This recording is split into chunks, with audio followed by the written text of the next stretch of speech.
मधल्या अंबिका कला केंद्राच्या मालकाला पोलिसांनी ताब्यात घेतलेलं आहे। कला केंद्राच्या 6 महिलांना पोलिसांनी ताब्यात घेतलेलं आहे। राजकीय नेत्याच्या भावानं गोळीबार केल्याची माहिती देखील मिळतेय। अप्पर पोलीस अधीक्षक अंबिका कला केंद्रामध्ये दाखल झाले असून हवेत गोळीबार करण्यात आल्याची पोलिसांनी सुद्धा आता पुष्टी केलेली आहे। घटनास्थळावरून आढावा घेतलाय आमचे प्रतिनिधी विनोद गायकवाड यांनी। रात्री 10:30-11च्या सुमारास फायर झाल्याची माहिती मिळत आहे।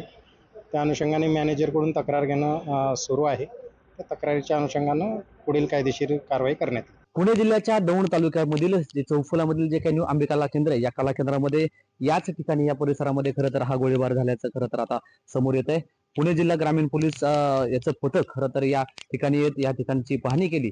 यासोबत येथील जे काही या कला केंद्राचे मालक आहेत अशोक जाधव यांना देखील चौकशीसाठी खरं तर पोलिसांनी ताब्यात घेतलंय। या ठिकाणी जो काही सोमवारी संध्याकाळी रात्रीच्या वेळी 10:30च्या दरम्यान हा जो काही गोळीबार झाला, या गोळीबारामध्ये नेमका गोळीबार कशामुळे झाला हे मात्र अद्याप स्पष्ट जरी झालं नसलं तरी आता पोलिसांकडनं खरं तर या घटनेची खरं तर आता चौकशी सुरू आहे। येथील जे काय महिला कलाकार असतील यासोबत येथील मालक असतील यांना देखील आता पोलिसांनी चौकशीसाठी ताब्यात घेतले। एकूणच आता पुणे ग्रामीण पोलिसांनी या ठिकाणी गोळीबार झाल्याचं खरं तर या ठिकाणी पुष्टी केली आणि याचा अधिकचा तपास करत गुन्हा दाखल करण्याचं काम सध्या सुरू आहे। विनोद गायकवाड, लोकशाही न्यूज, चौफुला। लोकशाही मराठी ऐका, पहा, जागरूक रहा।